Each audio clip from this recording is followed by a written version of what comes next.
خلال بقى ال3 سنين دراسة درسنا المواد الثقافية، النظرية العادي، العربي والإنجليش والماس والساينس. في العملي دخلنا كل الأقسام، دخلنا كل مراحل الإنتاج، من أول الديزاين، من أول الفكرة عامة لما تكون في الدماغ ولحد ما ننفذها وبنعملها ماستر بيس وبنطلع عليها إنتاج. وبعدين بعد ما خلصنا ال3 سنين بيكون قدامنا فرصة الشغل وقدامنا فرصة ان احنا برضو نكمل كلية وتعليم، وبنشتغل في المصانع برضو.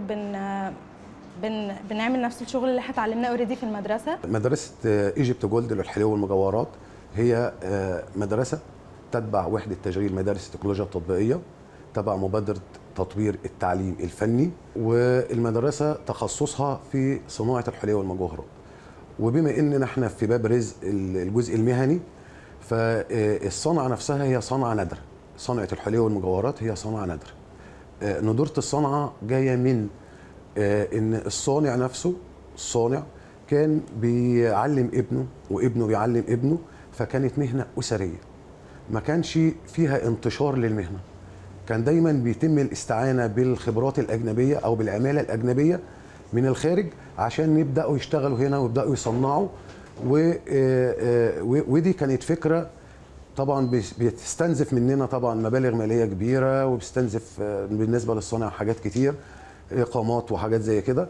فتم استبدال العامل الأجنبي بالعامل المصري، ودي كانت فكرة المدارس ديت. المدارس التكنولوجيا التطبيقية هو تلبية احتياجات سوق العمل، سواء إذا كان سوق العمل ده محلي داخل مصر أو خارج مصر.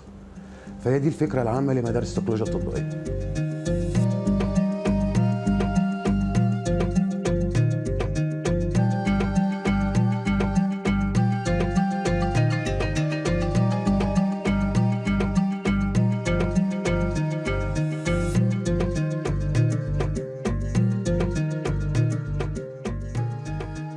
دي أول رسمة رسمتها، كانت رسمة بسيطة، وفيها أصعب حاجة بالنسبة لي في الرسمة كانت الحجرين، بس يعني جبتهم. الرسمة دي عبارة عن دلاية. تمام. بعدها بدأت رسومات أكبر شوية. معايا الرسمة دي عبارة عن كوليه. تمام. الرسمة عبارة عن إن أنا باخد مقاسات الرسمة، وبعدين ببدأ أمشي بالراحة عشان الرسمة متطلعش معوجة أو فيها غلطة. بعدين بقى ببدأ ألون أو أظلل على حسب الرسم. بحاول أجيب من دماغي، بشوف كتير، بتفرج كتير علشان أرسم رسمة من دماغي أنا، وبتبقى فيها حاجات مختلفة من كذا حاجة شفتها. المدارس دي حكومية مجانية، فالولد بيدرس، بيستلم يونيفورم، بيشتغل بخامات، بيروح تدريبات، بيطلع مع الشريك الصناعي المصانع، أو بتجيله ناس خبرة في المدارس بيدربوهم. كل ده مجانا. وبعدين بيطلع بيشتغل في المكان اللي اتدرب فيه، في المكان اللي درس فيه.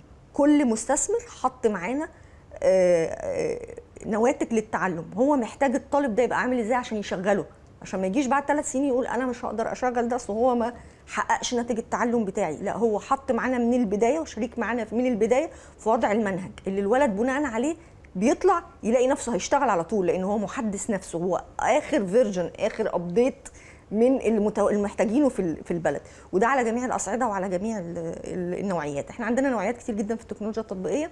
عندنا زراعي، وعندنا فندقي، وعندنا تجاري، وعندنا صناعي. والصناعي متفرع لحاجات كتير جدا، وفي حاجات نادره، يعني في تخصصات نادره زي الذكاء الصناعي، زي تخصص زي الكيماويات، زي تخصص زي الصناعات الغذائيه. كل دي تخصصات تعتبر وحيده. تخصص البيع بالتجزئه، تكنولوجيا البيع بالتجزئه، ده تخصص وحيد برضو موجود. ففي تخصصات كتيره جدا. لو هنتكلم عن مدرسه ايجيبت جولد، هي التخصص الوحيد في مصر لصناعه الحلي، ودي المدرسه الوحيده بالتعاون مع طبعا شركه ايجيبت جولد. الناس من دي 1، هم السنه دي 6 سنه ليهم، من دي 1 معانا في المشروع، مخرجين معانا دفعتين. الولاد بيتخرجوا على قدر عالي من الحرفيه المهنيه في صناعه الذهب بجميع مراحل الصناعه.